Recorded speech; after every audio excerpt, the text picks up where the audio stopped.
Guys next look. तो guys आज है अष्टमी, मतलब बच्चों का व्रत होता है। तो आज अभी बाहर जल रही है, चलिए दिखाता हूँ। पुत्रों की प्राप्ति हो जाएगी।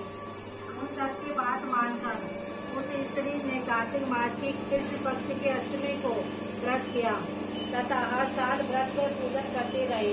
फिर उसे ईश्वर की कृपा से 7 पुत्र प्राप्त हुए। तभी से इस व्रत की परंपरा चली आ रही है।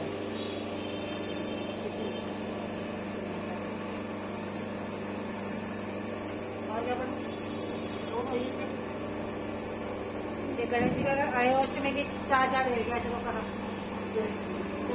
देखो। हाँ नहीं, मैं क्या चाह रही कि गणेश जी की पड़ती है कि अष्टमी की पड़ती, तो अब दोबारा पढ़ूँ थोड़ा हो जाएगा। तीन हो जाएगी ना, गणेश जी की तो होगी। प्राचीन काल में झांसी के समीप दतिया नामक नगर में चंद्रभान नामक साहूकार रहता था। उनकी चंद्रिका बहुत सुंदर, सर्वगुण संपन्न, सती, साध्वी, शीलवंती, चित्रवान तथा बुद्धिमान थी। उनके कई पुत्र व पुत्रियां थी, परंतु वह सब बाल अवस्था में ही मृत्यु को प्राप्त हो गए। इस प्रकार संतान के मर जाने पर उन्हें बहुत दुख था। वह पति और पत्नी नित्य प्रतिदिन मन ही मन में सोचा करते थे कि हमारे मर जाने के बाद इस अपार धन संपत्ति का अधिकार कौन होगा। एक दिन उन दोनों के निश्चय कर लिया कि इस समस्त धन संपत्ति को त्याग कर कहीं न कहीं वन चलकर भजन करें। ऐसा विचार करके वे दोनों अपना सब घर द्वार ईश्वर भरोसे छोड़कर जंगल में चल दिए। जब चलते चलते थक जाते तो कुछ ठहर कर विश्राम करते और फिर चल पड़ते। इस प्रकार चलते चलते वे दोनों प्राणी आश्रम के समीप शीतल कुंड पर जा पहुँचे। वहाँ पहुँचकर उन दोनों के खान पान आदि सब त्याग दिया और निहार अपने प्राणों को त्याग देने का निश्चय कर लिया। इसी तरह बिन आहार और जल पान के जब 7 दिन व्यतीत कर दिए, तब 7वें दिन आकाशवाणी हुई कि तुम दोनों प्राणी अपने प्राण मत त्यागो।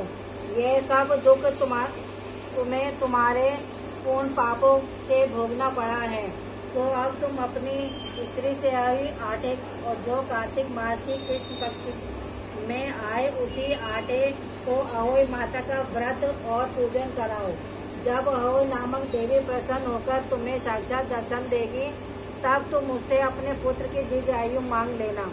और व्रत के दिन तुम रात्रि को राधा कुंड में स्नान करना। तत्पश्चात इस आकाशवाणी के अनुसार चंद्रभान की स्त्री उस चंद्रिका ने बड़ी श्रद्धा और स्वच्छ भावना से विधि विधान से हो अष्टमी का व्रत किया और स्त्री ने राधा कुंड में स्नान किया। भाई फोटो भी खींच ले, वीडियो बंद कर दो। फोटो भी खींच रहा हूँ। जब वह दोनों स्नान करके वापिस लौटे तो उन पर प्रसन्न होकर अहोई माता के प्रति दर्शन देकर वह मांगने को कहा। तब उस साहूकार दंपति के हाथ जोड़कर कहा कि हे माता, हमारे बच्चे कम आयु में मृत्यु को प्राप्त हो जाते हैं, तो आप बच्चों के लिए होने का वरदान देने की कृपा कीजिए।